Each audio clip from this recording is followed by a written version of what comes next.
꼭 알아야 할 어제의 뉴스. 이명박 전 대통령은 1996년 정치 1번가로 불리는 서울 종로 국회의원 선거에 당선되며 정치적 입지를 다졌습니다. 이후 2002년 서울시장 당선으로 대선 후보로 주목받았습니다. 그런데 이 전 대통령이 치른 이 선거들에 다스 직원들이 십수명 동원됐다는 복수의 증언이 나왔습니다. 꽤 많이 올라갔어. 한 10몇 명 이상 올라갔지 싶다. 다스 회계 관계자도 당시 상황을 정확히 기억했습니다. 한 3, 4개월 가 있었을 거예요. 그러니까 많이 고생했어요, 사실은. 여관에서 묵으자고요. 이명박 전 대통령은 2007년 한 월간지와의 인터뷰에서 딱 한 명 다스 직원이 와 있었다고 밝혔습니다. 하지만 선거에 동원된 직원들의 급여는 다스에서 나갔습니다. 올라가가지고 정산하고 한 거 전부 다 회사에서 정산 다 해줬으니까. 다스가 이명박 전 대통령의 사적 비용을 지급한 건 선거 때뿐만이 아니라는 얘기도 나왔습니다. A씨는 이명박 비서였던 강모 씨에게 회사가 급여를 지급했다고 말했습니다. 다스가 강 씨를 회사 직원으로 채용한 뒤 파견을 보내는 식으로 꾸몄다는 겁니다. 강 씨는 90년대 이명박 전 대통령의 비서였고 96년 총선 때 선거기획부장을 맡기도 했습니다. 이후 비서를 했던 박모 씨에게도 다스가 급여를 지급했다고 A씨는 밝혔습니다. 박근혜 전 대통령은 재임 기간 중 국정원으로부터 특수활동비 40억 원을 수수한 혐의를 받고 있습니다. 2013년 대통령 취임 이후 남재준 당시 국정원장으로부터 매달 5천만 원씩 상납받은 게 그 시작입니다. 그런데 최경환 의원이 박 전 대통령의 국정원 특활비 상납에 깊숙이 관여한 정황이 포착됐습니다. 사정당국에 따르면 최 의원이 국정원 관계자를 통해 남재준 전 원장에게 국정원 돈을 청와대에서 쓸 수 있도록 해달라는 뜻을 전달했다는 겁니다. 당시 최 의원은 새누리당 원내대표로 친박계 좌장으로 통했습니다. 검찰은 최 의원의 요구 이후 실제로 특활비 상납이 이뤄진 정황을 확인했습니다. 또 최 의원이 박 전 대통령의 특활비 상납에 왜 관여했는지, 박 전 대통령의 지시가 있었는지 등을 확인할 방침입니다. 최 의원 본인 역시 특활비 1억 원을 수수한 혐의를 받고 있습니다. 하지만 검찰 조사에서 이를 포함해 박 전 대통령 특활비 상납에 관여한 혐의까지 모두 부인한 것으로 전해졌습니다. 한편 법무부는 법원으로부터 최 의원에 대한 체포 동의 요구서를 접수받았으며 조만간 국회에 제출할 것으로 보입니다. 국민의당 안철수 대표가 나타나자 시위가 시작됩니다. 전북에서 연 최고위원 회의에 참석하려다 시위대와 마주친 겁니다. 안 대표는 호남에 머문 사흘 동안 바른정당과의 통합에 반대하는 당원들로부터 비판을 받았습니다. 이를 의식한 안 대표는 박지원 의원에게 계란을 던진 지지자에 대해 유감을 표시했습니다. 저를 지지한다고 하시는 분께서 하신 행동이라기에 행동이라고 하기엔 정말 어울리지 않는다는 말씀 드립니다. 어리석은 행동입니다. 통합파의 자제를 촉구하면서 반대파를 설득해 통합의 속도를 내겠다는 겁니다. 하지만 계란을 맞은 뒤 차분한 모습을 보였던 박 의원도 오늘 다시 통합 논의 중단을 촉구했습니다. 물러가야 되는 것 아니냐 하는 의견도 나오지만은 통합을 지금 논의하지 않겠다고 얘기한 약속을 지키면 되는 거예요. 이런 가운데 계란을 던진 안 대표의 지지자가 김대중 노무현 전 대통령을 비하하는 사진을 올렸었다는 주장까지 제기되면서 당내 감정 싸움은 갈수록 뜨거워지고 있습니다. 방송 중간에 좋아요를 눌러주시면 새날팀들에게 큰 힘이 됩니다. 미리 감사합니다. 트위터가 진짜 언론입니다. 또 새로운 한 주가 시작됐습니다. 날씨가 무지하게 춥네요. 올해 들어서 가장 추운 날씨인 걸로 아는데 영하 10도 밑으로 내려가고요. 이걸 야수님의 표현에 의하면 귀가 찢어진다 이렇게 표현합니다. 자, 아팠다고 했을 뿐입니다. 예. 그 정도 찢어진다는 표현은 쓴 적이 없는데. 아, 예. 귀가 찢어진 우리 야수님. 안녕하세요. 귀 찢어진 야수입니다. 왜 이렇게 더듬어요? 혀가 얼어가지고 너무 추워서. 그렇군요. 예. 자, 인천 날씨는 어떻습니까, 명령님? 인천이요? 비슷합니다. 비슷해요? 예. 아, 그렇구나. 굉장히 먼 곳인 줄 알았어. 겁나 바람이 불고. 온도보다 중요한 게 뭐예요? 바람의 속도야. 예. 그게 체감 온도인데 인천은 훨씬 더 추울 것 같아서. 예. 바닷가. 사실은 서울이 더 춥습니다. 그래요? 서울은 빌딩 사이에 바람이 부는 게 있어서 예, 그 고층 빌딩들이 있으면 그 바람이 공기역학에 의해서 넓은 곳에서 좁은 데로 지나가고 넓은 데로 빠져나가면서 속도가 빨라집니다. 바람의 속도. 그랬었구나. 그래서 춥습니다. 제가 그 원스 어폰 어 타임 굉장히 오래전에 서울에 처음 딱 올라왔는데 그 어린 나이에 서울이 딱 떨어지는 순간 와 날씨가 우리 고향보다 엄청 추운 거예요. 체감온도 거의 한 10도 이상 차이 나는 것 같아요. 아이고 고향은 남쪽이잖아요. 그러니까 비교하면 안 되지. 그리고 뭐 신호등 한번 건너는데 사람들이 걸음걸이가 왜 이렇게 빠른 거야? 예. 우리 고향 사람들은 느긋하거든요. 알겠습니다. 이분은 서울을 막 올라와서 날씨가 어땠을지 궁금합니다. 마차님. 오늘 오랜만에 영의정 부츠를 꺼내시는 마차입니다. 왜 근데 빨간색 옷도 안 입고 왔어요? 영의정 빨간색. 너무 영의정스러울까봐. 알겠습니다. 오늘도 즐겁게 출발하겠습니다. 제도로서의 민주주의가 흔들리고 구타는 일은 이제 없습니다. 민주주의가 밥이고 밥이 민주주의가 되어야 합니다. 뭐 이건 뭐 중요한 뉴스는 아닌데요. 그냥 웃겨서 한번 가져와 봤어요. 대구에서 정부를 비난하는 소형 전단지가 2만 장이나 발견됐습니다. 왜? 근데 2만 장이 발견됐는데 이게 2만 장이 그냥 우리들 예전에 그 반정부 투쟁할 때처럼 빌딩에서 뿌린 게 아니고요. 뭐 풍선에 매달아서 날린 거 보니까 이건 간첩 소행 같은데요. 자, 이 전단지에 뭐라고 쓰여 있는지 한번 봅시다. 대한민국 정보 최고 책임자 국정원장 4명 구속. 전직 청와대 안보실장 2명 구속. 종북 좌파 정권에 의해 대한민국은 무장 해제되고 있다. 이걸 일단 누가 뿌렸을 거라고 생각하세요? 간첩. 1번 간첩. 북에서 무인기로 날려가지고. 무인기로. 좋다 이거. 그렇게 하잖아. 북한의 무인기 기술은 최고잖아요. 예. 그리고 딱 뿌리고 다시 돌아갔죠, 무인기는. 돌아가고 기름이 한 반 정도 남아. 예. 그것도 자동항법 장치로. 예. 또 다른 의견 누가 뿌렸을까요? 박사모. 박사모? 이 돈의 출처를 조사를 해봐야 됩니다. 그 많은 돈은 어디서 났을까? 2만 장이라고 하면 장당 10원씩만 쳐도 별로 큰 돈은 아니에요. 뭔 말이야 지금 방금 계산했지 말하면서. 아니 장당 10원 쳐도 20만 원인데 뭐 그 정도 이제 나의 사랑하는 조국을 위해서 그 정도 투자를 할 수 있는 거죠. 저는 제일 궁금한 게 그 헬륨가스에 풍선에 헬륨가스 채워가지고 띄워서 이렇게 했다잖아요. 그 기술이 있을 거예요. 요거 원천 기술이 있고 예. 해본 놈들이 해. 예. 그래서 대북 풍선 날리기. 그러니까요. 안 해본 사람은 못 하거든요. 아하. 그래서 저는 그걸 한 번도 안 해봐서 헬륨가스도 한번 써보는 것도 궁금하고 헬륨가스 그 마시면은 목소리 이상해지잖아요. 맞아요. 예, 그러니까 그런 것도 한번 해보고 싶고 풍선도 한번 띄워보고 싶고 헬륨 풍선 크기에 따라서 그 전단지를 몇 장까지 이렇게 붙일 수 있는지 우리는 한 번도 경험이 없어서. 근데 이전에는 건물 옥상에 올라가서 전단지 이렇게 뿌리다가 잡혀간 적이 있었잖아요.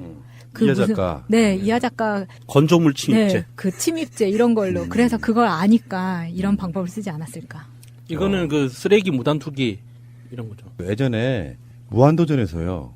헬륨가스 풍선을 몇 개를 해야 사람을 띄울 수 있나? 예, 이거 예, 테스트 해본 적 있어. 실험했었어요. 예. 무한도전 빠구나. 예, 봤어요. 그때 몇 개쯤 했던 걸로 기억해요? 겁나 많이.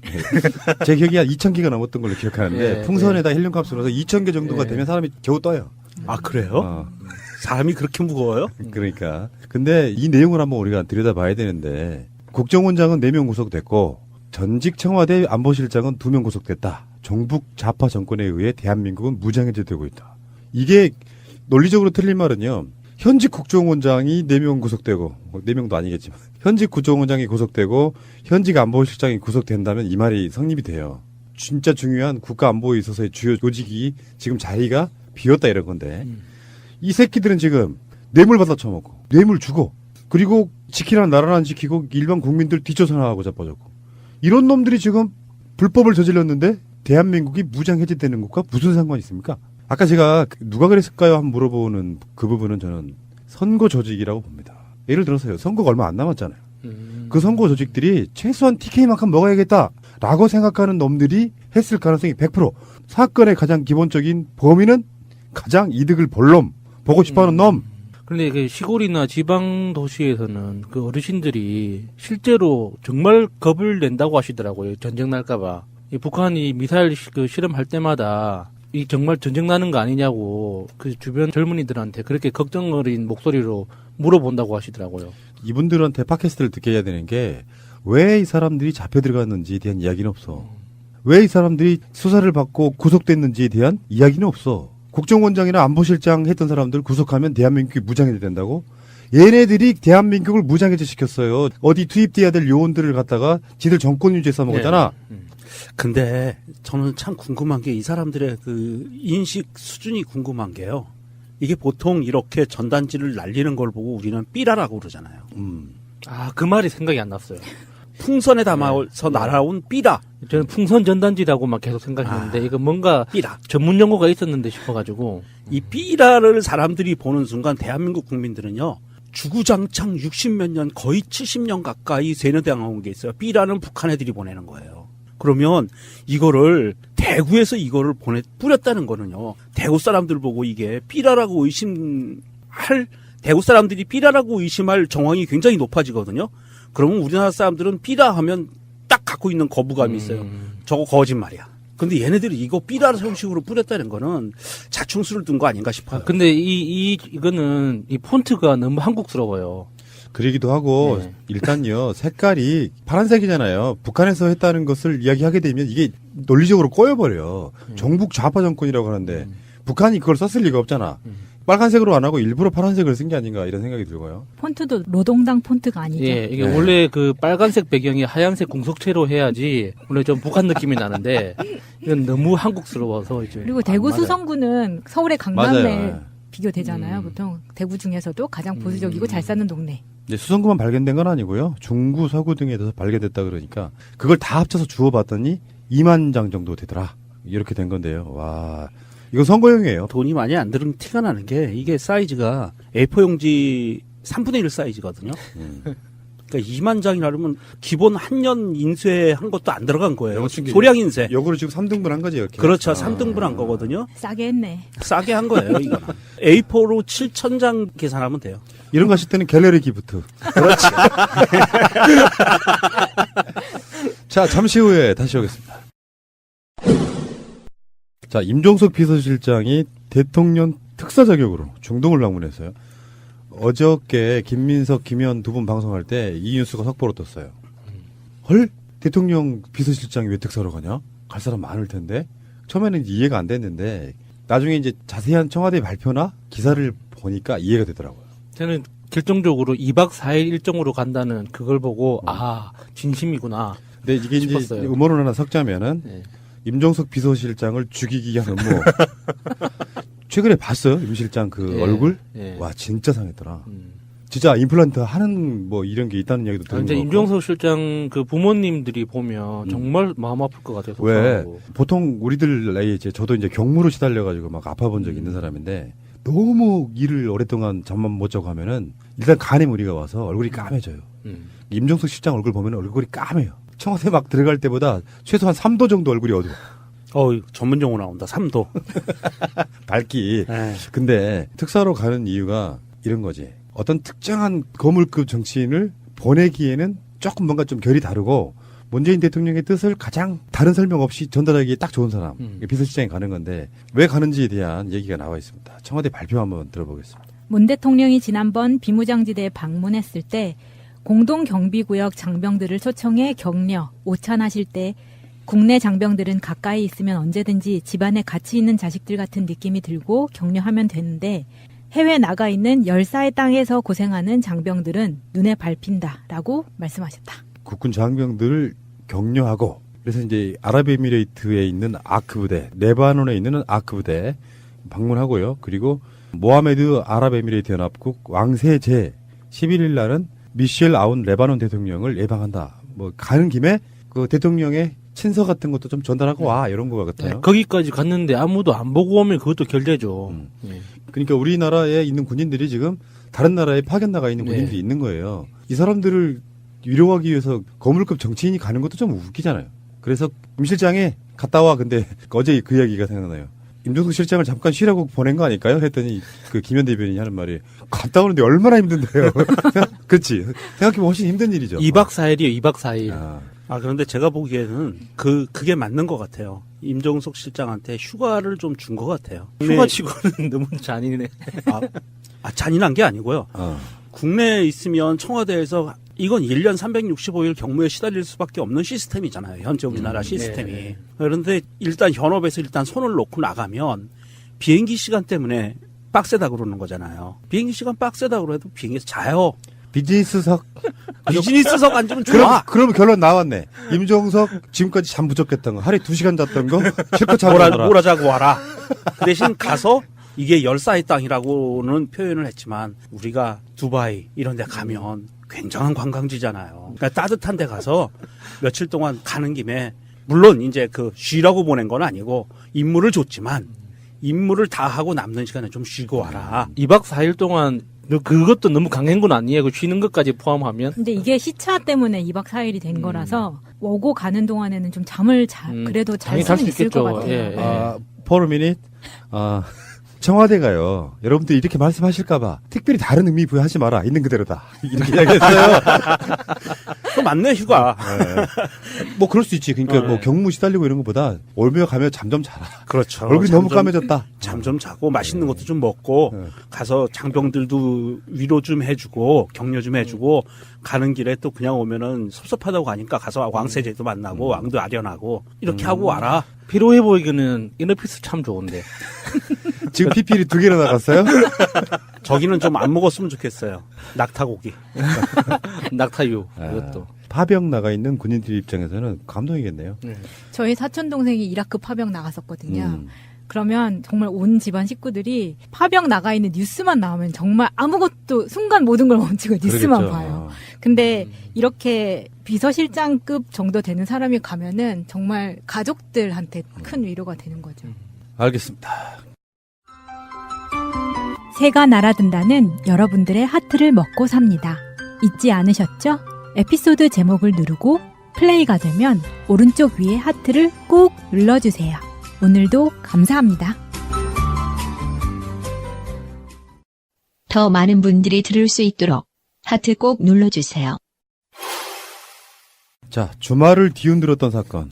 박주원 국민의당 최고위원의 DJ 관련 공작 이거죠. 꽤 오래된 이야기긴 합니다만 2008년에 일어난 얘기니까. 그래서 여러 가지 이제 보도들이 공방을 하는데 조성영은 네가 나한테 그거 한 건 맞아 임마. 네. 그리고 내가 했다고 하지 마라고까지 이야기했어요. 박주원은 뭐 가짜 뉴스라고 그러면서 뭐 황당하다 그러면서 녹음본도 있고 그런데 왜 거짓말하냐 이렇게 진실 게임 몽방으로 가고 있는데 그런 생각이 들더라고요. 뭐 내용의 어떤 디테일을 떠나가지고 사실은 박주원이라고 하는 사람이 갖고 있는 그 태생적인 누가 그런 얘기했잖아요. 김민석 원장이 그랬던가 방송에서 그쪽 정보에는 최고의 고수 나쁜 정보 이런 거죠. 그러니까 네. 의도를 갖고 있는 정보를 막 만들어낼 수 있는 이제 검찰에서도 그런 역할을 했던 사람이기 때문에 근데 전반적으로 평이 보면 박주원이 굉장히 좀 몰려있는 것 같은 느낌이에요. 여러 가지 정황들을 비춰봤을 때 주성영을 우리가 믿어야 되는 상황이에요. 주성영 얼마나 악독한 검사 출신의 한나라당, 뭐 새누리당 의원이었습니까? 근데 지금은 주성영을 믿을 수밖에 없는 참 이런 날도 오는군요. 그러니까 이 박주원이라는 사람의 이거 그동안 이력을 보면 지금 주성영을 믿을 수밖에 없다는 결론에 이르게 돼요. 그러니까 전라도 고창에서 태어나가지고 숭실대 법학과 고려대 대학원 석박사 그다음에 서울 고등검찰 검찰 수사관 검사가 아니었어요. 네, 검찰 수사관이에요. 네, 저는 이 기사 분위기로 봐서 검사 정도는 될 거라고 생각했는데 그게 아니더라고요. 그리고 그 한나라당 후보로 경기 안산시장 그리고 그 이후에 계속 낙선하다가 홍준표 경남도지사 후보 선거 캠프 공보 지원 단장 이게 그리고 지금 현재는 국민의당 굉장히 이게 복잡다단한 사람이에요. 이게 말 그대로 박쥐의 전형을 보는 거죠. 뭐 그러면서 이제 안철수가 또 목포 등 내려가서 박지원 전 대표가 계란도 맞고 뭐 이런 사건도 일어났는데 저는 그 뉴스를 보면서 이해할 수 없었던 게 그 아주머니가 계란을 던지던데 계란이 안철수를 향해서 가야지 왜 박지원을 향해서 갔을까요? 그 사람 자체가 안철수 팬클럽 뭐 관련한 분이고 주요 간부 뭐 회장인가 뭔가 그거 하시는 분이라는데 그분 이야기를 그 현장에서 이렇게 보면은 나도 박지원 좋아했었다. 아 그렇긴 하더라고요. 네. 네. 근데 박지원이 모사를 부려가지고 당을 깬다. 지금 안철수를 못되게 하고 있다 이런 식의 뉘앙스인데요. 그래도 그 사건이 났어도 안철수는 지금 마이웨이 하고 있어요. 그래 결론은 여러분들이 오해하고 계시고요. 우리는 통합합니다. 이 느낌으로 지난 주말과 휴일이 끝났습니다. 네, 그렇게 됐고 박지원은 사실은 호남 일정을 다 접었죠. 그리고 나서 계란 맞고 나서 이거는 굉장히 데미지가 컸다는 얘기고요. 사실 우리가 지난주에도 강을 건넜다라는 표현을 했는데 진짜 강을 건넌 것 같아요. 다리까지 끊어진 형국인 것 같아요. 지금은. 정치에 있어가지고 우리는 아무것도 아닌 것 같잖아요. 박지원이 이렇게 어깨 뒤쪽에 계란이 맞고 얼굴까지 튀는 네. 이 상황이 생겼는데도 불구하고 아무것도 아닌 것처럼 이야기하잖아요. 그 웃으면서 무슨 말을 했는지 아세요? 바로 옆에 더불어민주당 우원식 원내대표까지 있었어요. 이거 왜 나한테 던지냐고. 우원식 대표가 맞았어야 되는데 뭐 이런 식으로 농동을 던지더라고. 근데 그거는 뭐 그냥 웃고 넘어갈 수 있는 이야기인데 문제는요. 사실은 정치인들의 모든 행위와 그들의 어떤 방향성은 굉장히 많은 부분이 지지자들에 의해서 갈려요. 이게 어떤 소리냐면 박지원은 그냥 뭐 괜찮다는 듯이 털털 털어버릴 수 있지만 박지원 지지하는 쪽 입장에서는 니들이 감히 그래? 이렇게까지 이야기가 될 수 있고 심하게 표현하시는 분들은 안철수가 시켰다고까지 말 생각하는 분들이 있을 거란 말이야. 그렇죠. 예. 그러면서 지지자들 사이에 감정이 나빠져요. 그러니까 정치인들끼리는 자기들이 필요에 의해서 막 험한 말 주고받다가도 바로 그 다음날 만나서 웃고 그러잖아요. 예. 근데 지지자들끼리 이런 상태가 놓이게 되면 훨씬 심리적 분당이 빨라집니다. 계란이라고 하는 그 행위 하나 자체가 아니 왜 박지원 전 대표가 맞지? 안철수 새끼가 맞아야지? 그러면서 감정들이 막 찢어지기 시작하면 결국은 찢어지는 거예요. 정치라는 게 그렇더라고요. 그 자리가 사실은 김대중 마라톤 대회 자리였는데 그 자리에 안철수, 우원식 그다음에 박지원 이렇게 앉았고요. 그 옆에 앉지 않았고 서 있었어요. 김홍걸 위원장도 있었어요. 바로 옆에. 예. 그런 상황에서 그 계란을 맞았다는 거는 아마 심리적으로 충격이 좀 많았을 거예요. 왜냐하면 이 정치인으로서 자기들 본인들의 국민의당 지지자들만 있는 어떤 전당대회 같은 데서 맞았으면 데미지가 약했을 거예요. 그건 어떻게 보면 표를 결집시키기 위한 그 수단으로도 활용할 수 있는데 타 당의 그 거물급들이 와서 있는데도 불구하고 정치적인 자리가 아닌데도 불구하고 계란을 맞았다는 거는 제가 보기에는 박지원 전 대표가 아마 뿔이 엄청나게 나지 않았을까 싶어요. 그러니까 지역에서 정치를 하시는 분들, 지역 당원들 입장에서 여러 가지 정황을 상상하고 이렇게 모략을 있을 거라고 추론할 수밖에 없는 게 계란이라는 물건의 특성상 준비할 수밖에 없는 거거든요. 맞아요. 갑자기 내가 어디서 길 가다가 주워가지고 던질 수 있는 물건이 아니잖아요. 그렇죠. 예. 집에서부터 나올 때부터 계획이 돼 있다는 뜻이기 때문에 그게 정치적인 이벤트가 아닌데도 불구하고 그렇게 준비해왔다는 건 이미 뭔가 계획이 돼 있었다는 뜻이어서 그 박지원 전 대표한테 그 계란을 던질 만큼의 행위를 할 만큼의 정치적인 울분 같은 게 있을 이유가 있는 건가. 그 여러 가지 상상을 할 수밖에 없게 만들죠, 지금 이게. 박지원 전 대표가 그걸 맞았을 때 굉장히 많은 사람들이 황당해했어요. 왜 박지원한테 맞지? 맞아도 안철수가 맞아야지. 미리 예고를 했잖아, 박지원이. 그런 사태가 벌어질 가능성이 있으니까 가지 말라고. 근데 그 말 한 사람이 맞아. 이런 상태가 되면은 심리적으로 굉장히 격앙될 수밖에 없죠. 오히려 내가 맞은 게 다행이라고 이야기를 하면서 좀 대인배의 모습을 보여줬지만 그건 그렇게 하는 게 맞아요. 네. 박지원 입장에서는 내가 이걸 맞았으니까 안철수 뭐 XX 이렇게 해버리는 순간에 그 모든 당의 깨짐에 책임이 박지원에게 갑니다. 그러니까 박지원은 참는다는 걸 보여줘야 되는 상태이라고 보는데. 그리고 박지원은 그래서 그날 이후의 일정을 모두 취소했거든요. 근데 안철수는 그 이후의 일정을 또 다 소화를 했어요. 그러니까 그런 거를 보면은 되게 또 얄밉다는 거죠. 바로 그거죠. 어쨌든 간에 그 박주원 국민의당 최고위원이 지금 뭐 진실 공방 속에 경향신문이 처음으로 이제 보도를 했잖아요. 단독으로. 또 주성영 의원하고 또 통화한 내용의 보도가 나왔는데 그 주성영 전 의원의 이야기를 한번 들어볼게요. 박주원 씨로부터 얻은 정보는 공개 전 항상 박 씨에게 미리 말했는데 2008년 DJ 비자금 의혹 공개 전엔 그가 입장을 바꿔 공개를 반대했다. 그래도 내가 공개하겠다고 하니까 자기 이름은 밝히지 말아달라고 했다. 이 일로 검찰 조사를 받았을 때 검찰은 이미 박주원이 제보자인 것을 아는 눈치였다.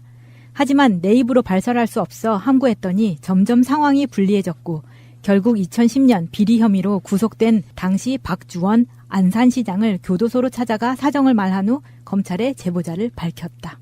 이런 사람이에요. 이 상황에 대해서 사실은 이제 국민의당에서 이 박주원 사건이 계속 일파만파 커지고 있으면서 주말에 벌어졌던 박지원 계란 폭행 사건. 계란 폭행 사건. 투척 사건. 투척 사건. 그래, 좀 부드럽게. 아니다. 좀 우리 식으로 하자. 계란 폭탄. 계란 폭탄 사건에 이어서 지금 국민의당이 박주원으로 인한 후폭풍에 시달리고 있어요. 사실 국민의당에서 지금 나오고 있는 얘기들이 비상대책협의회 구성, 대국민 사과 이런 지금 당내에서 이런 발언들이 나오고 있어요. 국민의당 그 최경환 의원이 그 라디오에 출연해가지고 그런 이야기를 합니다. 그래서 이 당이 지금 이렇게 깨질 위험성이 있기 때문에 비대위를 만들고 당에서 공식적으로 안철수 대표가 대국민 사과를 해야 된다라는 뉘앙스의 이야기를 해요. 전에도 방송에서 항상 얘기했지만 국민의당은 안철수 당이다. 왜냐? 안철수가 대표니까. 그러면 대표로서 이거는 분명히 선을 그어야 되거든요. 자기가 알았건 몰랐건 간에 대표로서의 입장 표명이 나와야 되는데 이 사람은 지금 대선 행보만 하고 있고 전혀 이거에 당에서 일어나고 있는 분란에 대해서 한마디도 안 하고 있단 말입니다. 대선이 지금 일주일 남았어요. 예. 열심히 뛰셔야 돼요. 목포에 가가지고 이제. 그러니까 그게 그렇게 되는 거라고 생각해요. 사건은 일어날 수 있어요. 계란마저 얼마나 아프겠습니까? 상징을 두고 있는 건데 그 상징에 대해서 안철수 개이고 박주원은 그리고 안철수 개가 아니라도 도의적인 책임으로 DJ 정신을 계승한다고까지 이야기해왔던 사람이기 때문에 여기서 이제 박주원의 사건과 계란 투척 사건들이 버무려지면서 태도 문제로 저는 결국은 분당이 결정될 거라고 봐요. 그러니까 거기에 대해서 충분하게 사과를 한다라든지 상대방의 입장을 받아준다라든지 이 과정이 없이 뭐 맞을 수도 있지만 나는 계속 간다 이런 방식과 저쪽 반대쪽에서 왜 사과 안 해 이 새끼야 이런 식으로 가다 보면 결국은 그게 계란 하나가 주는 국민의당의 분당도 상당히 가시화될 수 있는 부분이 있어요. 아무것도 아닌 것 같지만. 아마도 이번 주나 다음 주쯤에 여론조사가 나오면 호남 지역에서 국민의당 지지율이 아마 1%나 나올까 말까 하게 될 것 같아요. 이건 완전히 끝났다고 봐야 되는 거죠. 그러니까 지금 그 자유한국당을 지지했던 사람들이 박근혜의 국정농단을 보면서 지금 다시 돌아오지 못하는 표가 돼버린 이유가 부끄럽거든요. 그렇죠. 예. 국민의당도 마찬가지예요. 대선은 질 수 있지. 사실 훨씬 큰 정당이고 또 민주정당의 적자라고 할 수 있는 민주당 후보가 당선되는 거 질 수 있어요. 그래서 정권 교체의 컨벤션 효과로 지지율이 높을 수 있습니다. 근데 그 사이에 너무 많은 헛발질을 해버린 거야. 국민의당 쪽이. 그러면 돌아올 수 없는 표가 돼가고 있는데 제가 봤을 땐 이 사건은 돌아올 수 없는 표를 완전히 딱 고정시켜버리는 확정 지어버리는 사건이 아닌가 싶어요. 그런 것 같습니다. 호남하면 DJ 정신인데 이 반 DJ로 움직였다는 증거들이 나와버리고요. 그 자리에서 그래도 어찌됐든 호남의 맹주라고는 박지원 전 대표를 계란으로 맞췄다는 거는 이건 호남 사람들이 자존심의 문제거든요. 근데 박지원한테도 나쁠 건 없어요. 나쁠 건 없죠, 본인한테. 그러니까 안철수에 반대하는 선봉에 서서 나는 DJ 정신 지키려고 노력했다. 여러분 전남지사 출마하겠습니다. 그럴 수 있습니다. 예. 역시 이제 우리가 정치를 많이 다루다 보니 그들의 그 음흉한 속내는 다 알 것 같아요. 예. 자, 어쨌건 국민의당의 이 사건을 어떻게 마무리 짓느냐. 사실 이미 마음이 한 95%쯤 떠났는데 확실하게 대못 박아버리는 거예요. 이거 봉인해버리는 거야. 이것은 어떤 방식으로 저는 벗어날 수 없다고 생각해요. 확실하게 선을 그어주는, 예를 들면 내가 안철수란 말이에요. 호남에 진짜로 마음을 얻고 싶으면, 저는 안철수가 일부러 이러는 것 같다는 생각도 들어요. 얻고 싶으면 정말 단호해야 되는데 그게 진의인지 아닌지, 뭐 실제로 이 사람을 당내에서 막 강한 벌을 준다거나 제재를 한다거나 이런 방식으로 처벌한다거나 이런 방식으로 하지 않고 말만 화려한데, 그러면서 일부러 혼합적 정을 떼고, 오늘 또 그런 보도가 또 나왔다니까요. 한성교의 말. 내가 원내대표가 되면 바른정당 국민의당하고도 함께 할 거다. 이렇게 이야기가 나오고 있으니까 안철수 입장에서는 호남을 오히려 자르고 가는 것이 좀 더 좋을 수도 있다. 자유한국당을 먹기 위해서 말이죠. 이야기가 좀 너무 길어졌는데요. 알겠습니다. 어쨌건 이 사건은 마무리를 잘한다고 해도 민심이 돌아올 것까지는 않습니다. 결국은 분당의 기제로만 작동할 것 같다, 이런 생각이 들고요. 잠시 후에 다시 오겠습니다. 자, 또 주말의 이야기인데요. 문재인 케어에 반대하는 의사들의 3만 명 집회. 경찰 추산 7,000명이죠. 꼼꼼해. 요즘에 그런 거 안 하기로 하지 않았나요, 경찰이? 네, 근데 기사에는 나왔더라고요. 근데 주최 측에서 3만이라고 주장을 했기 때문에 반대되는 쪽이 있어야 되니까 숫자를 추산한 거죠. 전에 왜 그 태극기 집회라고 불리는 그 박사모 집회에 대한문 앞에 사람들 모인 걸 갖고요. 걔네들이 100만이라고 그랬어요. 근데 그 당시에 또 교묘하게 경찰이 추산 발표를 안 했단 말이에요. 그러니까 기사 제목이 100만 명 모였다고 나오는 거야. 그 사진 구도를 잘 찍어서 딱 찍으면 100만처럼 보일 수는 있어요. 예. 그러니까 빈 공간 안 보이게 하고 예. 거기는 원래 이제 드론이 못 띄우는 공간이잖아요. 네. 드론이 쭉 올라가고 찍으면은 엄청나게 얼마 안 모여 있는 곳인데 100만이라고 이야기하고 어쨌든 뭐 그건 중요한 건 아니고요. 우리가 이미 정권 연장 싱크탱크에서 이야기를 했던 부분이고요. 개괄적인 이야기를 다시 한번 드릴게요. 문재인 케어의 핵심은 미용 목적을 제외한 모든 항목들에 대해서 급여를 하겠다예요. 근데 지금까지 비급여, 그러니까 급여란 말이 좀 어려워서 그렇지 건강보험으로 쉽게 여러분들 병원 가시면은 뭐 하나 찍으면 이거 보험 되냐 안 되냐 묻잖아요. 보험 안 되는 것들을 비급여라고 하고 보험 되는 것들을 급여라고 하는데 미용 목적의 병원 하다못해 이제 뭐 성형외과나 피부과 같은 데 가서 피부 미용 이런 거 뭐 성형수술 뭐 이런 거 성형수술도 아마 제가 알고 있기에 치료 목적이 있잖아요. 화상 환자라든지 네. 이런 건 됩니다. 그러니까 미용 목적을 제외한 모든 의료 행위에 대해서는 급여를 하는 것이 목적으로 돼 있는데 그렇다 보니까 그간 의사들이 비급여로 돈을 벌어왔던 측면에 대해서 사실은 그거를 막을 수는 없어요. 흐름은. 근데 자기들이 만들어왔던 것들이 있잖아요. 자기들 스스로가 이거 얼마짜리 만들어왔던 것들을 국가가 낮게 책정하려고 하니까 거기에 대해서 먼저 선수를 찍어 나오는 거예요. 저는 이 의사 친구들을 만날 기회가 있을 때마다 이 이슈에 대해서 물어봤었거든요. 우리 개망난이가 의사 친구도 있군요. 예, 어떻게 살다 보니까 그런 친구들도 있는데 그 친구들한테 물어볼 때마다 확인하는 게 이 기본적인 방향성에 대해서는 동의하는지에 대해서 명시적으로 물어보면은 정확하게 대답을 못 하거든요. 이게 다른 동료들하고 눈치를 봐야 되기 때문에. 그래서 분위기만 보면 자기들도 다 그 필요성에 대해서는 인정을 해요. 지금 전체적으로 의료보험료 자체도 약간 낮은 수준이고, 그리고 우리가 사보험으로 내는 그 보험료를 없애고 국민의료보험 이쪽으로 조금 더 많이 부담하면서 보장성을 확대해야 된다는 건 이해하는데, 그러니까 성형외과 쪽에 있는 친구들은 상관없잖아요. 보장성을 확대하든 말든 자기하고는 상관없단 말이죠. 그러니까 착한 이야기를 해요. 당연히 문재인 케어 찬성한다. 그런데 내분비과나 내과 쪽에 있는 친구들은 여기에 그 영향을 굉장히 많이 받거든요. 그 급여와 비급여 차이에 대해서. 그러니까 자기 이익에 따라서 애매한 친구들도 있고 적극적으로 찬성하는 친구들도 있는데, 지난 11일 3만 명이 나왔다고 했잖아요. 경찰 추산 7천 명에. 그러니까 저는 7천 명도 안 될 거라고 보는 거예요. 그 의사라는 직업군 자체가 경제적으로 약자도 아니고 그 정치적인 의사표시를 위해서 나오는 것도 아니고 단순히 자기 밥그릇 지키려고 나왔는데 그 사람들이 그 수천 명씩이나 나왔을까 싶은 거죠. 저도 그 예. 기사에 찍힌 사진 예. 속에 집회에 나온 사람들이 진짜 의사들인지가 굉장히 궁금하더라고요. 지금 우리가 생활 속에서 만나는 약사들이나 의사들한테 물어봐도 다 각기 의견이 다 달라요. 그날 집회에 나온 사람들이 저도 의심이 되는 게 이 양반들이 와서 그 시위 도중에 아침 이슬을 불러요. 추운데 추운 날씨에 그 노래 부르면 왜 아침 이슬을 부르지? 나는 그런 생각을 했거든요. 이건 분명히 정치 집회에서 우리가 흔히 하던 건데 이건 정치 집회가 아니잖아요. 밥그릇 집회지. 그리고 개밥그릇. 아니 사실은 우리가 정확하게 짚고 넘어가야 될 게 있습니다. 지나간 한 9년 동안 대한의사협회에서 주장창 하나같이 한결같이 외치던 게 있어요. 국민들, 환자들의 의료 보장성 강화를 해야 된다라는 것이 의사협회의 공식 입장이었어요. 의사협회는 국민들의 의료보험 보장성을 확대해서 이 보장을 해줘야 된다라는 게 기본 입장이었어요. 의사협회. 그런데 지금 여기서 이야기하고 있는 이 사람들이 집회에 나왔던 사람들은 누구냐 하면 대한의사협회 국민건강수호 비상대책위원회라는 거를 임시기구를 만들었어요. 막 만들어내. 막 만들어요. 그리고 위원회 대장이 박사모라면서요. 네, 최대집이라고요. 의사 맞더라고요. 그런데 그 보수 언론에서는 이 사람은 목포 출신이다. 이걸 강조를 하면서 목포고를 나오고 그리고 서울대 의대를 나와서 지금 안산 상록구의 개원의예요. 개원이? 네. 나이도 많이 안 먹었어요.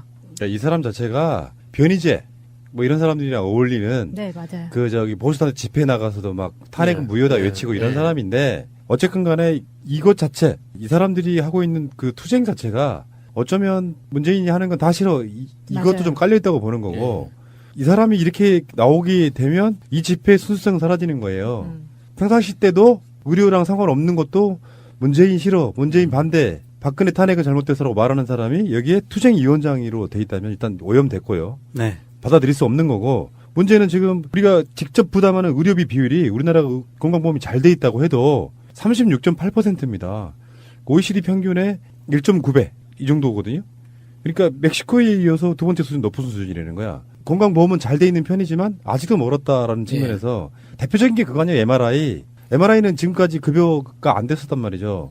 근데 이 사람들이 정말로 모르는 게 있어요. 정권 연장 싱크탱크를 들어봤다면 여러분들이 들어봤는지 안 들어봤는지 테스트를 한번 해볼까요? 그 의사분들이 뭐라고 그랬을까요? 우리 나오시는 두 분 의사분들이. 이게 대부분 다 급여가 되면 의사들한테 좋다라고 이야기를 했어요. 이유는 뭘까요? 수요가 늘어나니까. 그렇지. 내 돈 생으로 들어가니까 안 하려고 했던 것들이 굉장히 많은 사람들이 환자로 온다는 거예요. 그러면 그거를 의료보험공단으로부터 그 지급을 받기 때문에 사실은 박리담의 형태로 가게 되는 거예요.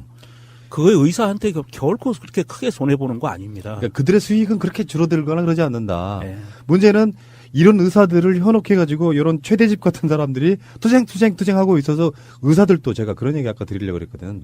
이문학적 관점이 있어야 됩니다. 의사라고 하는 것 자체가. 예를 들면 대표적으로 의사가 사회적으로 존재하는 이유 있잖아요. 네. 의술이라고 하는 거, 인술. 그리고 나라가 어떤 식으로 발전해야 되고 우리 의사들은 어디에 어떤 지점에서 어떤 역할을 해야 될 것인가 일단 고민이 없으니까 이런 개소리에 현혹돼 가지고 나오는 거예요. 고학력이라고 그래서 굉장히 스마트하다고 저는 생각하지 않습니다. 제 주위에 정말 친한 우리 가장 가까운 가족 중에도 주위 의사가 널려 있는데 그중에 의사일 뿐이지 인술을 펼치는 의사라고 생각되는 인물을 거의 보지 못했어요. 기본적으로 그렇죠. 이 최대집 투쟁위원장이라고 하는 이 사람의 주장의 논리 자체가 굉장히 정치적인 거예요. 이 사람이 메르스 때 박원순 시장을 고발하기도 했고요. 박원순 시장 아들에 대한 집요한 공격도 했던 사람입니다. 에이, 진짜 답 나오네. 네. 이게 사실은 근데 이 안에 이제 의사들도 분명히 일부 있을 거예요. 전체가 다 의사라고 보지는 않는데. 그런데 문제는 지금 문재인 정부가 임기 내에 건강보험 보장률 70%를 목표로 지금 임기 동안에 진행해 나가겠다. 현재 63%인데. 단계적으로 가는 거예요. 네, 단계적으로 가겠다고 하는 건데, 이거는 다 이루어져도요, OECD 국가 평균 보장률 80%보다도 낮아요. 그런 상황이고요. 그렇다면 의사들은 과연 정부의 정책이 이렇게 이 복지 쪽으로 확대해가는 와중에 의사들은 정부에게 무엇을 협조하고 나의 수익은 또 거기 그 안에서 어떻게 보장받을 것인가를 협상을 해야지. 이렇게 최대집이요? 누구라 그랬지? 맞아요. 최대집? 뭐 최고집도 아니고. 최고집도 아니고. 최대집이 같은 이런 애들이 하는 이런 시위에 들러리로 따라 나가가지고 얘네들 또 어디선가 받는 그 검은 돈에 받을 수도 있는 검은 돈을 여기다가 이거에 휩쓸리지 마시라. 좀 의사들이면 그래도 대한민국을 이끌어가는 상위 그룹들이잖아요. 소도 그룹이나 학력 그룹이나 그런 사람들이 상위 그룹이면 상위 그룹답게 노블리스 오블리제를 실천하지는 못할 망정.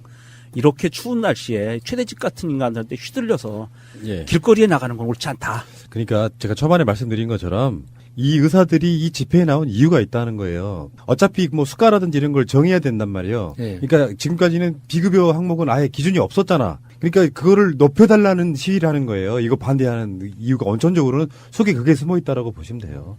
그러니까 자기들의 이익을 위해서.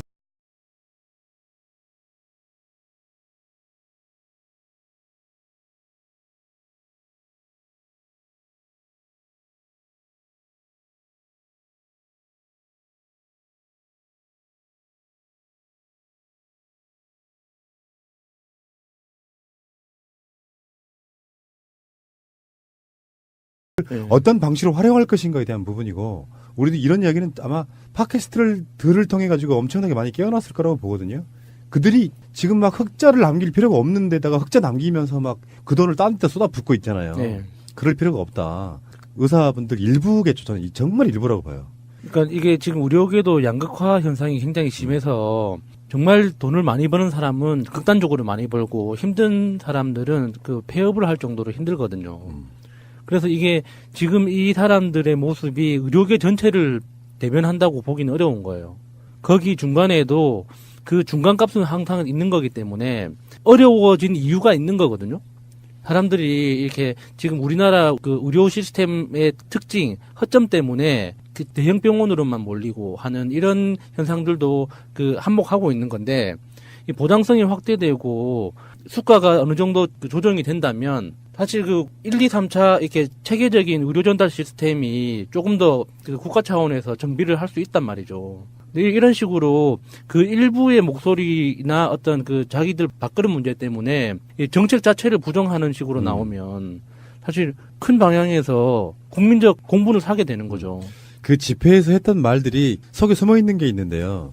처음에는 이렇게 말해요. 비급여 항목을 급여 항목으로 전환할 경우 건강보험 재정이 부실해져서 국민보험료 인상이 불가피하다면서 국민들한테 당신네들 보험료 올라요 이렇게 하면 이렇게 일단 선동 한번 해놓고요. 속마음은 뒤에가 있어요. 의사들은 현재도 경영적 생존을 위해 비급여 항목을 채택하고 시술할 수밖에 없는 상황이다. 진료비 현실화가 이루어지지 않은 채 비급여가 단기간 내에 모두 급여화될 경우 대부분 중소기업은 도산할 것 이런 식으로. 저 이 부분 진짜 충격적이었는데. 나도 충격이죠. 사실은 이게 자수한 거예요. 네. 돈 벌기 위해서 우리는 비급여 항목으로 돈을 계속 벌기 위해서 노력해 왔다라는 건 자수한 거거든요. 맞아요. 저는 이렇게 이런 거를 대놓고 이렇게 얘기하는 사람들은 정말 이게 수준이 하라고 봐요. 그리고 뭐 국민보험료 인상이 불가피하다 이렇게 이야기를 하는데 우리 정권 연장에서 그런 이야기 많이 하잖아요. 국민보험료 인상해도 우리가 내겠다. 한 달에 10,000원 올라가는 거 전 국민이 나눠서 내면 문제 없지 않은 이런 얘기 많이 하죠. 이상희 대표가 그런 얘기 항상 하시죠. 네. 내가 10,000원 더 내겠다. 자기 연봉은 8,000만 원이니까. 이런 의사도 계세요. 더 내고 싶다. 왜 그러냐면 이분들 주장하는 게 건강보험 하나로 해요. 지금도 건강보험 막 찢어 있잖아요. 예. 직장 뭐 일반 국민 지역 이렇게. 이걸 다 하나로 해가지고 맞아요. 예전에 기억들 나십니까? 문재인 대통령 18대 때 나왔을 때 100만 원만 내면 예, 연간 100만 원 상한선으로 그 모든 것들을 다 예. 건강보험이 해주는 방식. 그게 맞아요. 그 취지가 그렇습니다. 돈이 없어서 정말 수술비나 이런 돈 많이 들어가는 것을 치료받지 못하는 사람들이 다 받을 수 있게 하자 이런 거예요. 그러니까 그런 측면에서 음모론이라고 욕할 테지만 의심이 드는 거예요. 보험회사가 여기 개입되지 않았는가에 대해서. 당연히 문재인 대통령이 취임하면서 제일 먼저 의심했던 게 그 부분이거든요. 보험회사들이 과연 가만히 있을까? 알겠습니다. 어쨌건 순수하지 않은 집회봤습니다. 그중에 의사는 한 1,000명쯤 됐을까요? 정말 궁금하고요.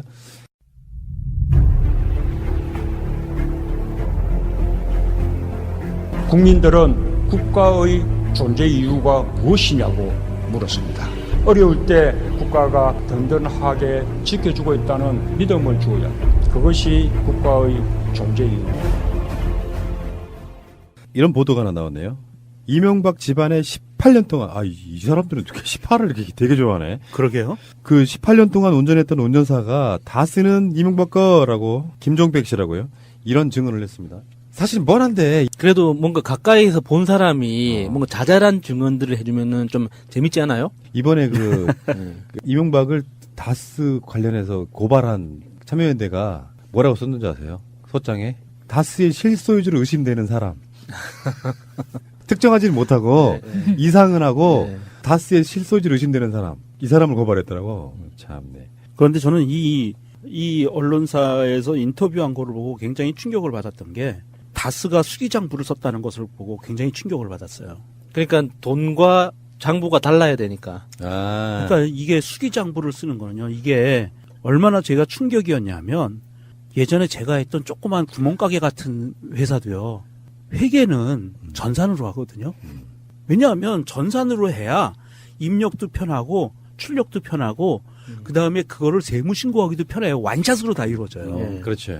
세무사 사무소에 그거를 파일만 전송해주면 세무사 사무소에서 그거 봐서 그거를 신고해주고 다 하거든요. 일이 굉장히 쉬워지는데 이거 수기장부를 썼다는 거는요. 일부러 이거는 깨끗한 도로를 놔두고 진창길로 들어선 거예요. 의도가 없이는 하기 힘든 거예요. 그렇죠. 이거 옛날엔 했어요. 80년대 이런 때는 했어요. 그런데 컴퓨터가 들어오고 우리가 전산이라는 프로그램이라는 컴퓨터라는 것이 우리 일상생활화가 되고 나서는 구멍가게부터 시작해서 저기 가보세요. 편의점 다 찍잖아요. 아니, 하다못해 제가 얼마 전에 달력 배송할 봉투를 좀 알아보려고 방산시장에 갔다가 방산시장에 정말 이렇게 책상 2개 정도 들어가는 조그만한 사무실에서 일하시는 그 도매 사장님이 40년을 그 자리에서 사업을 하셨대요. 그 자리에서만 간판도 없는 집인데 40년 동안 봉투만 가지고 도매업을 하셨는데 25년 넘게 엑셀을 스스로 그 장부로 작성하고 계시더라고요. 그럼요. 그게 엑셀 정상이에요. 98년도 버전 있잖아요. 네. 그걸로. 근데 이 보도에 의하면은 이명박이 경주에 자주 왔다고 그러고요. 다스가 사실은 이명박이 서울시장하고 대통령 할 때 급속 성장한 것도 맞거든요. 네. 이명박이 다스에 오면 조용히 둘러보고 갔다고 하고 자기가 직접 모신 사람이기 때문에 여기에 대해서는 너무나 잘 알고 기억을 하고 있는 것이고요. 그러니까 그 타이밍 있죠. 이명박이 서울시장으로 있던 그 기간 동안 현대자동차 그룹의 서울 본사 사옥 증축 허가건을 해결해줘서 그 타이밍과 다스가 급격히 성장했던 그 타이밍이 딱 들어맞고 현대자동차 수주를 예. 받죠. 그리고 이명박이 대선 후보로 나서서 대통령 당선된 그 기간 동안 또 다시 한번 또 크게 성장하는데 그때 또 타이밍이 또 절묘하게 맞아떨어지는 거죠. 아 정말 껌껌한 새끼 정말. 아이씨. 이런 아빠가 있으면 참 좋겠어요. 우리 할아버지였다면 얼마나 좋았을까. 이 사람 이야기가 그거예요. 나는 다스가 이명박 거라고 본다. 100% 확신한다. 아니 1000% 1000% 확신한다. 입사한 지 2달 만에 알았다잖아요. 예. 사실 이 사람만 그런 게 아니라 전 국민이 다 알고 있어요. 이명박이만 몰라. 맞아요. 이게 내 건가? 자, 재밌는 이야기였고요. 다스의 감사 비서팀이 청와대에 BBK 관련 보고하는 것도 본 적이 있다고 그러고요. 그리고 신학수 감사라고 하는 사람이 이땡땡 감사와 함께 청와대 민정수석실에 다스 담당자랑 이야기하는 것도 봤답니다. 민정수석실에 다스 담당자가 있어. 아, 우리 문재인 대통령도 뭐 그런 담당자 하나 만들었으면 좋겠는데? 그 주진우 기자가 물어봤다잖아요. 그 다스 담당자냐고. 그러니까는 그 사람이 아니요, 저는 BBK 담당자인데요. 이랬다잖아. 아, 문재인 대통령 하나 만들어야 된다니까. 네. 뭘 할까? 할 수 있을까? 양산에 있는 집 처마 관리팀, 뭐 이런 거. 그리고 이제 최근 나오는 게 조사 시작된 게 정호영 특검. 사실 이 다스에 있어서 가장 중요한 건 120억 비자금이고, 그리고 그 돈을 찾기 위해서 막 그 권력이 동원된 의심을 받고 자기 변호사를 막 예레 영사에 임명하고, 그리고 특검은 곰탕 한 그릇 먹여서 그냥 돌려보내고 소리 돌려보내고 여딴 식으로 이렇게 나라가 운영됐다고 생각하니까 정말 이것도 어쨌건 가장 먼저 이명박을 처벌할 수 있는 방법 다스입니다. 그게 코앞에 온 것 같고요. 제가 MB의 아바타입니까? 아니면 아니라고 본인이 해명하십시오. BBK라는 수자 자문회사를 설립을 하고 여러분 이거 다 거짓말하는 걸 아시죠?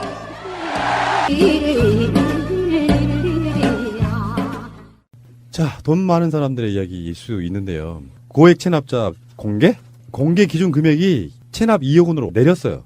그래서 2억 원 이상 안 낸 사람들은 무조건 공개하게 돼 있습니다. 일단 이런 보도를 좀 알아야 될 것 같아요.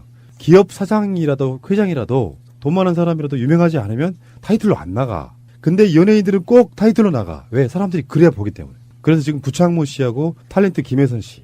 좀 억울한 측면이 있을 것 같아요. 그 유명세를 타면 이거는 치러야 될 대가고요. 이거는 세금을 안 냈으면 범죄를 저질렀기 때문에 이거는 공개돼도 할 말이 없어요. 네. 그렇긴 한데 김혜선 씨 같은 경우에는 전 남편 관련일걸요. 짜증나지. 결혼 잘해야 된다.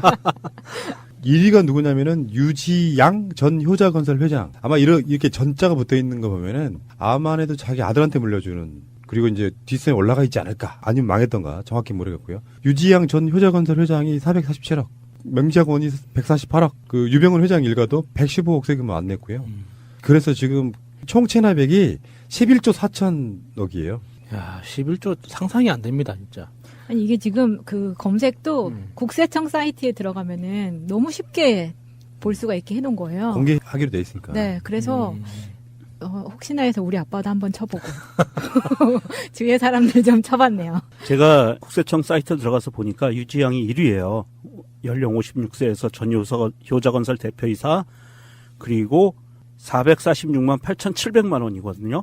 그런데 그것만 봐서는 안 돼요. 2, 3, 4등을 봐야 돼요. 2등에 윤상희, 3등에 유호영, 4등에 유호정, 이렇게 돼 있는데요. 주소가 비슷해요. 이게 다 한 가족이에요. 네.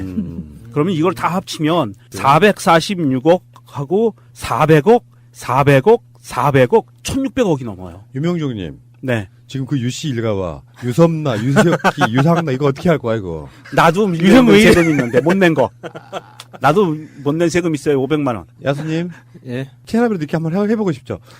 그러니까 저 계속 궁금한 거예요. 얼마를 벌면은 2억의 세금이 나올까? 저는 개인 체납자를 좀 검색을 해봤는데 네. 여기 보면은 개인들은 주로 주유소가 정말 많아요. 주유소하고 가구업자들. 알부자들이지 사실은. 아니 방금 명종님이 이렇게 보는 화면을 저도 잠깐 같이 봤는데 제 눈에 띈 게 종합소득세 160억 체납자가 있어요. 좀 상상이 안 돼요. 도대체 얼마를 벌면은 소득세로 160억을 될까요, 그렇게? 그러니까 여러 가지 사연이 있을 거라고 보거든요. 부동산 처분에 관계된 것 실 확률이 높고요. 종합소득세는.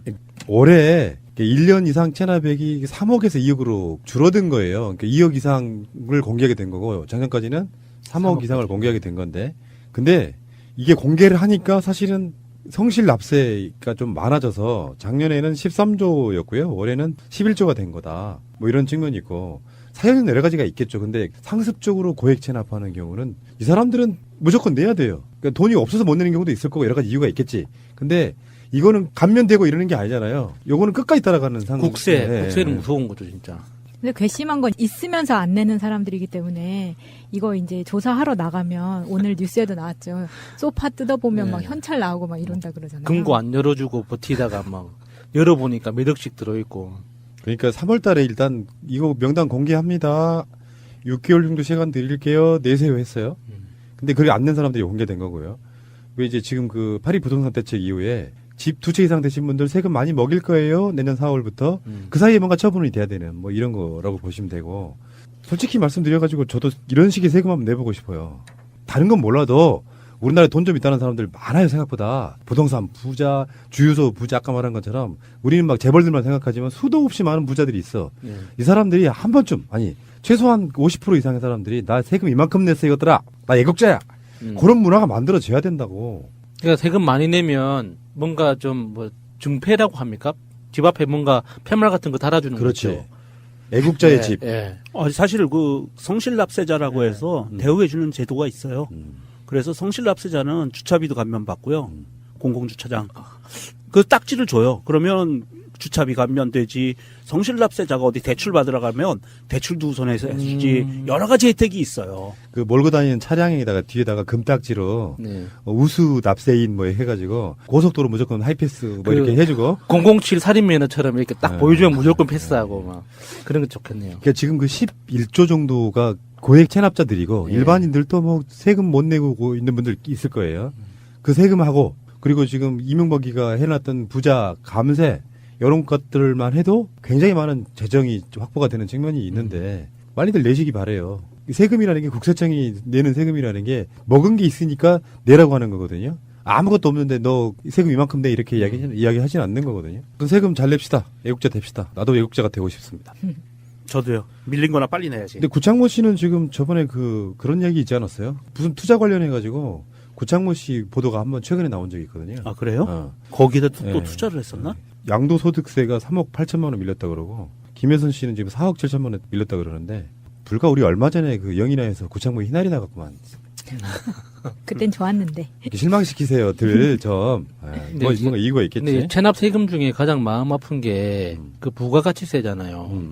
영세 자영업자분들 사업하다 보면 부가가치세를 내려고 준비를 해놨다가 어쩔 수 없이 너무 급전이 필요해서 한번 쓰기 시작하면 그게 또 희한하게 그게 또 마련이 안 돼요. 그렇게 한 번, 두 번 밀리기 시작하면 결국에는 그게 폐업 당시에 그러니까 폐업 신고도 못한 상태에서 폐업을 하면은 그 정산을 해야 되잖아요. 그러니까 그렇게 부가가치세가 밀려있는 것도 국세에 포함되기 때문에 고액은 아닌데 이게 평생 따라다니거든요. 정말 마음 아픈 거죠. 맞습니다. 근데요, 여러분들은 방송 들으시는 많은 분들이 이제 애국자시민 분들일 거 아니에요. 네. 이분들이 돈 벌 수 있는 기회가 있습니다. 체납 세금 징수에 도움을 준 신고자는 최대 20억 원의 포상금을 받을 수 있습니다. 오. 어떻게 하냐고요, 마차님? 체납자 은닉 재산 신고는 국세청 홈페이지나 지방국세청 은닉재산신고센터, 세무서 운영지원과 국세상담센터, 국번 없이 126 등으로 하실 수 있습니다. 20억. 이 포상금은 체납자의 은닉재산 신고를 통한 현금 징수액에 따라서 5에서 15% 지급률을 곱해서 자동 지급한다. 그러면 20억 줄 때 여기도 세금 떼고주겠죠? 포상금도 세금을 그것도 떼고주나? 22%가 떼고주지 않아요? 지긋지긋한 세금. 야, 이거 제세공과금 400억짜리 신고하면은 그러면 20억 받는 거예요, 최대. 이야, 대단한데? 국가의 가장 기본이요. 인구겠죠. 인구가 많아서 좋아지는 이유는 세금 낼 대상자가 많기 때문이고요. 어마어마한 부담 지는 게 아니고요. 여러분들이 세무사 고아보셨으면 알겠지만 그냥 서민들은요 대부분 공제돼서 많이 내지 않습니다. 불과 뭐 몇천 원, 몇만 원 이런 정도가 기본인데 아까 건강보험과 연계해서 말씀드리자면 기본은 해야죠. 그래 국가가 돌아가죠. 돈 많은 사람들이 흔히 말해서 이제 고소득층이라고 하는 사람들이 이렇게 세금을 안 내면 되겠습니까?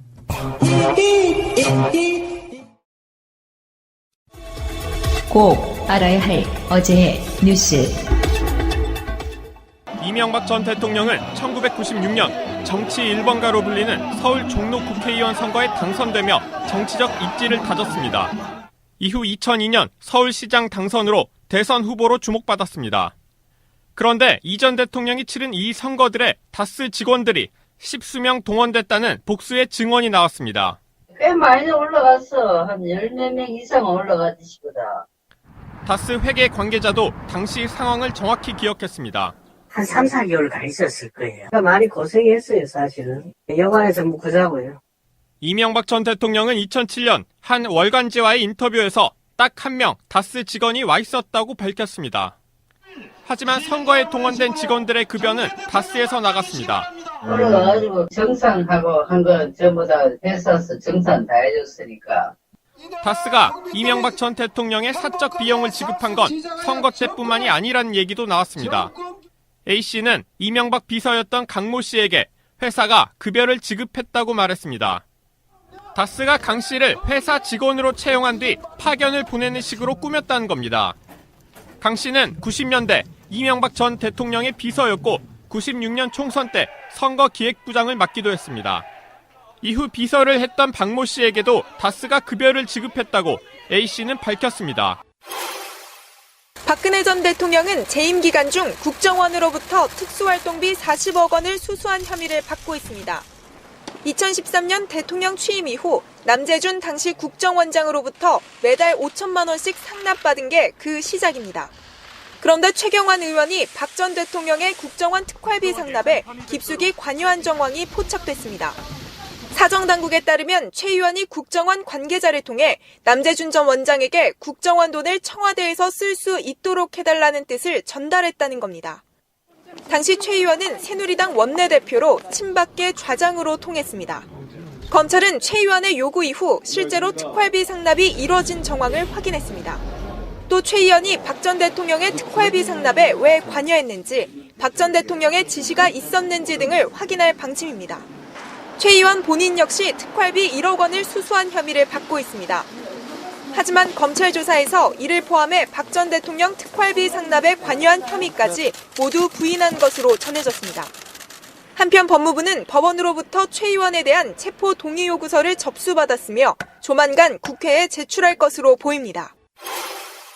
국민의당 안철수 대표가 나타나자 시위가 시작됩니다. 전북에서 연 최고위원 회의에 참석하려다 시위대와 마주친 겁니다.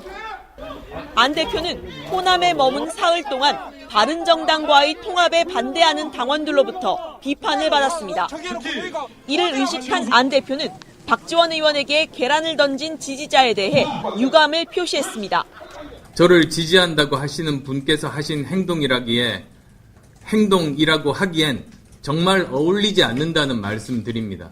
어리석은 행동입니다. 통합파의 자제를 촉구하면서 반대파를 설득해 통합의 속도를 내겠다는 겁니다. 하지만 계란을 맞은 뒤 차분한 모습을 보였던 박 의원도 오늘 다시 대구 사람들이 삐라라고 의심할 정황이 굉장히 높아지거든요. 그러면 우리나라 사람들은 삐라 하면 딱 갖고 있는 거부감이 있어요. 저거 거짓말이야. 근데 얘네들이 이거 삐라 형식으로 뿌렸다는 거는 자충수를 둔 거 아닌가 싶어요. 근데 이거는 이 폰트가 너무 한국스러워요. 그러기도 하고 네. 일단요 색깔이 파란색이잖아요. 북한에서 했다는 것을 이야기하게 되면 이게 논리적으로 꼬여버려. 종북 좌파 정권이라고 하는데 북한이 그걸 썼을 리가 없잖아. 빨간색으로 안 하고 일부러 파란색을 쓴 게 아닌가 이런 생각이 들고요. 폰트도 노동당 폰트가 아니죠. 예, 이게 원래 그 빨간색 배경이 하얀색 공석체로 해야지 원래 좀 북한 느낌이 나는데 이건 너무 한국스러워서 이제 그리고 대구 수성구는 서울의 강남에 맞아요. 비교되잖아요. 보통 대구 중에서도 가장 보수적이고 잘 사는 동네. 이제 수성구만 발견된 건 아니고요. 중구, 서구 등에서 발견됐다 그러니까 그걸 다 합쳐서 주워봤더니 2만 장 정도 되더라. 이렇게 된 건데요. 와, 이거 선거용이에요. 돈이 많이 안 들은 티가 나는 게 이게 사이즈가 A4 용지 3분의 1 사이즈거든요. 그러니까 2만 장이 나르면 기본 한 년 인쇄한 것도 안 들어간 거예요. 소량 인쇄. 요거를 지금 3등분 한 거지, 이렇게. 그렇죠. 3등분 한 거거든요. 싸게 했네. 싸게 한 거예요, 이거. A4로 7,000장 계산하면 돼요. 이런 거 하실 때는 갤러리 기프트. 그렇지. 자, 잠시 후에 다시 오겠습니다. 자, 임종석 비서실장이 대통령 특사 자격으로 중동을 방문했어요. 어저께 김민석, 김현 두 분 방송할 때 이 뉴스가 속보로 떴어요. 헐? 대통령 비서실장이 왜 특사로 가냐? 갈 사람 많을 텐데.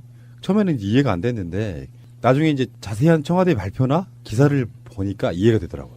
저는 결정적으로 2박 4일 일정으로 간다는 그걸 보고 아 진심이구나. 근데 이게 싶었어요. 이제 음모론 하나 섞자면은 네. 임종석 비서실장을 죽이기 위한 음모. 최근에 봤어요? 임 실장 그 예, 얼굴? 예. 와, 진짜 상했더라. 진짜 임플란트 하는 뭐 이런 게 있다는 이야기도 들은 이제 거 임종석 실장 그 부모님들이 보면 정말 마음 아플 것 같아요. 왜? 속상하고. 보통 우리들 나이에 이제 저도 이제 경무로 시달려가지고 막 아파본 적이 있는 사람인데 너무 일을 오랫동안 잠만 못 자고 하면은 일단 간에 무리가 와서 얼굴이 까매져요. 임종석 실장 얼굴 보면 얼굴이 까매요. 청와대 막 들어갈 때보다 최소한 3도 정도 얼굴이 어두워. 전문 용어 나온다. 3도. 밝기. 근데 특사로 가는 이유가 이런 거지. 어떤 특정한 거물급 정치인을 보내기에는 조금 뭔가 좀 결이 다르고 문재인 대통령의 뜻을 가장 다른 설명 없이 전달하기에 딱 좋은 사람. 비서실장이 가는 건데 왜 가는지에 대한 얘기가 나와 있습니다. 청와대 발표 한번 들어보겠습니다. 문 대통령이 지난번 비무장지대에 방문했을 때 공동경비구역 장병들을 초청해 격려, 오찬하실 때 국내 장병들은 가까이 있으면 언제든지 집안에 같이 있는 자식들 같은 느낌이 들고 격려하면 되는데 해외 나가 있는 열사의 땅에서 고생하는 장병들은 눈에 밟힌다라고 말씀하셨다. 국군 장병들을 격려하고 그래서 이제 아랍에미레이트에 있는 아크 부대, 레바논에 있는 아크 부대 방문하고요. 그리고 모하메드 아랍에미레이트 연합국 왕세 제 11일 날은 미셸 아운 레바논 대통령을 예방한다. 뭐 가는 김에 그 대통령의 친서 같은 것도 좀 전달하고 와 이런 거 같아요. 네, 거기까지 갔는데 아무도 안 보고 오면 그것도 결례죠. 그러니까 우리나라에 있는 군인들이 지금 다른 나라에 파견 나가 있는 군인들이 있는 거예요. 이 사람들을 위로하기 위해서 거물급 정치인이 가는 거. 통합 논의 중단을 촉구했습니다. 물러가야 되는 것 아니냐 하는 의견도 나오지만은 통합을 지금 논의하지 않겠다고 얘기한 약속을 지키면 되는 거예요. 이런 가운데 계란을 던진 안 대표의 지지자가 김대중 노무현 전 대통령을 비하하는 사진을 올렸었다는 주장까지 제기되면서 당내 감정 싸움은 갈수록 뜨거워지고 있습니다. 방송 중간에 좋아요를 눌러주시면 새날팀들에게 큰 힘이 됩니다. 미리 감사합니다. 세이나. 트위터가 진짜 언론입니다. 또 새로운 한 주가 시작됐습니다. 날씨가 무지하게 춥네요. 올해 들어서 가장 추운 날씨인 걸로 아는데 뭐 영하 10도 밑으로 내려가고요. 이걸 야수님의 표현에 의하면 귀가 찢어진다 이렇게 표현합니다. 자, 아팠다고 했을 뿐입니다. 예. 그 정도 찢어진다는 표현은 쓴 적이 없는데. 아 예. 귀가 찢어진 우리 야수님. 안녕하세요. 귀 찢어진 야수입니다. 왜 이렇게 더듬어요? 혀가 얼어가지고 너무 추워서. 그렇군요. 예. 자, 인천 날씨는 어떻습니까, 명령님? 인천요? 비슷합니다. 비슷해요? 예. 아, 그렇구나. 굉장히 먼 곳인 줄 알았어. 겁나 바람이 불고. 온도보다 중요한 게 뭐예요? 바람의 속도야. 예. 그게 체감 온도인데 인천은 훨씬 더 추울 것 같아서. 예. 바닷가. 사실은 서울이 더 춥습니다. 그래요? 서울은 빌딩 사이에 바람이 부는 게 있어서 예, 그 고층 빌딩들이 있으면 그 바람이 공기역하기 위해서 넓은 곳에서 좁은 데로 지나가고 넓은 데로 빠져나가면서 속도가 빨라집니다. 바람의 속도. 그랬었구나. 그래서 춥습니다. 제가 그 Once Upon a Time 굉장히 오래전에 서울에 처음 딱 올라왔는데 그 어린 나이에 서울이 딱 떨어지는 순간 와 날씨가 우리 고향보다 엄청 추운 거예요. 체감온도 거의 한 10도 이상 차이 나는 것 같아요. 아이고 고향은 남쪽이잖아요. 그러니까 비교하면 안 되지. 그리고 뭐 신호등 한번 건너는데 사람들이 걸음걸이가 왜 이렇게 빠른 거야? 예. 우리 고향 사람들은 느긋하거든요. 알겠습니다.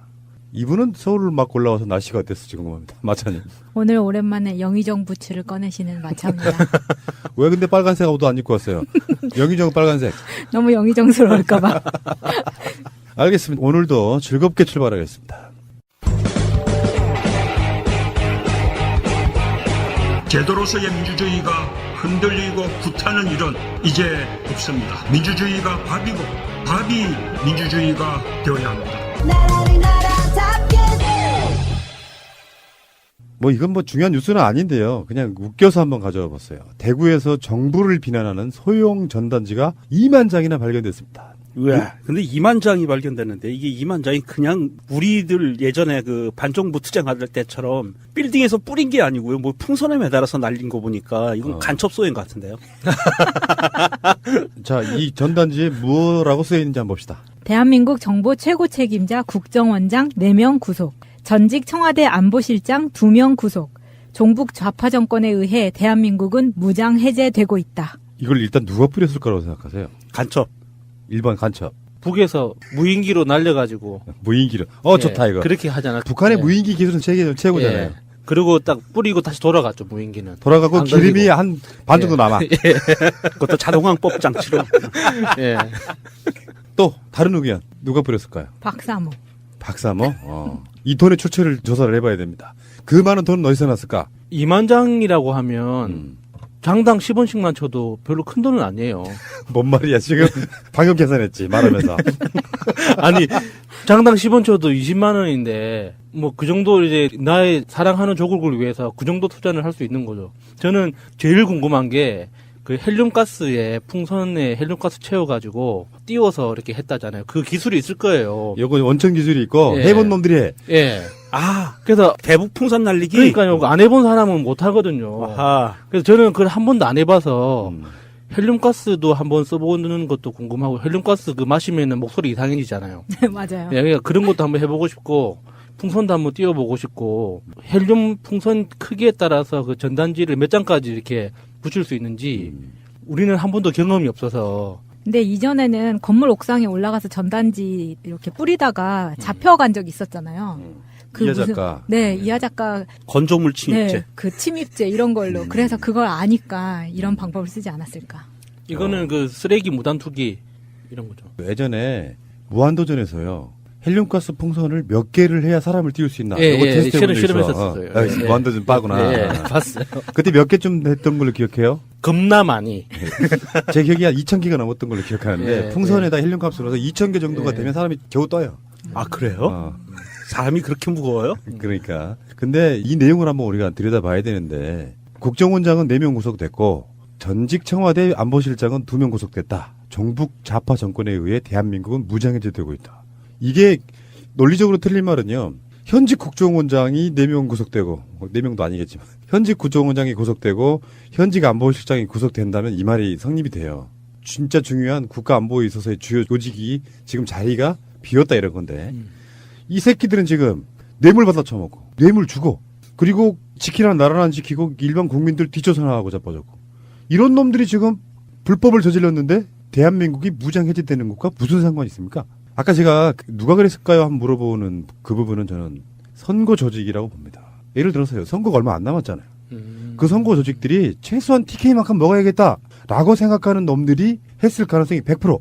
사건의 가장 기본적인 범인은 가장 이득을 볼 놈, 보고 싶어하는 놈. 그런데 그 시골이나 지방 도시에서는 그 어르신들이 실제로 정말 겁을 낸다고 하시더라고요. 전쟁 날까봐. 이 북한이 미사일 그 실험할 때마다 이 정말 전쟁 나는 거 아니냐고 그 주변 젊은이들한테 그렇게 걱정 어린 목소리로 물어본다고 하시더라고요. 이분들한테 팟캐스트를 듣게 해야 되는 게 왜 이 사람들이 잡혀 들어갔는지에 대한 이야기는 없어. 왜 이 사람들이 수사를 받고 구속됐는지에 대한 이야기는 없어. 국정원장이나 안보실장 했던 사람들 구속하면 대한민국이 무장해제 된다고? 얘네들이 대한민국을 무장해제 시켰어요. 어디 투입돼야 될 요원들을 갖다가 지들 정권 유지에 써먹었잖아. 근데 저는 참 궁금한 게 이 사람들의 그 인식 수준이 궁금한 게요. 이게 보통 이렇게 전단지를 날리는 걸 보고 우리는 삐라라고 그러잖아요. 아, 그 말이 생각이 안 났어요. 풍선에 담아서 날아온 삐라. 저는 풍선 전단지라고만 계속 생각했는데 이거 뭔가 삐라. 전문 용어가 있었는데 싶어가지고 이 삐라를 사람들이 보는 순간 대한민국 국민들은요. 주구장창 60몇 년 거의 70년 가까이 세뇌당한 게 있어요. 삐라는 북한 애들이 보내는 거예요. 그러면 이거를 대구에서 이거를 뿌렸다는 거는요. 대구 사람들 보고 이게 삐라라고 의심도 좀 웃기잖아요. 그래서 임 실장이 갔다 와. 근데 어제 그 이야기가 생각나요. 임종석 실장을 잠깐 쉬라고 보낸 거 아닐까요? 했더니 그 김현 대변인이 하는 말이 갔다 오는데 얼마나 힘든데요. 그렇지. 생각해보면 훨씬 힘든 일이죠. 2박 4일이요. 2박 4일. 그런데 제가 보기에는 그게 맞는 것 같아요. 임종석 실장한테 휴가를 좀 준 것 같아요. 휴가 치고는 너무 잔인해. 잔인한 게 아니고요.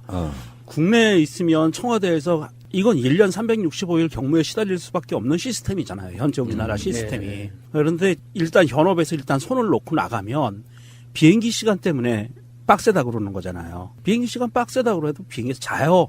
비즈니스석 앉으면 좋아. 그럼 결론 나왔네. 임종석 지금까지 잠 부족했던 거, 하루에 2시간 잤던 거 실컷 자고 와라. 몰아자고 와라. 그 대신 가서 이게 열사의 땅이라고는 표현을 했지만 우리가 두바이 이런 데 가면 굉장한 관광지잖아요. 그러니까 따뜻한 데 가서 며칠 동안 가는 김에 물론 이제 그 쉬라고 보낸 건 아니고 임무를 줬지만 임무를 다 하고 남는 시간에 좀 쉬고 와라. 2박 4일 동안 그것도 너무 강한 건 아니에요. 그 쉬는 것까지 포함하면. 근데 이게 시차 때문에 2박 4일이 된 거라서 오고 가는 동안에는 좀 잠을 그래도 잘 수는 있을 것 같아요. 예. For a minute. 청와대가요. 여러분들 이렇게 말씀하실까봐 특별히 다른 의미 부여하지 마라. 있는 그대로다. 이렇게 이야기했어요. 그럼 맞네 휴가.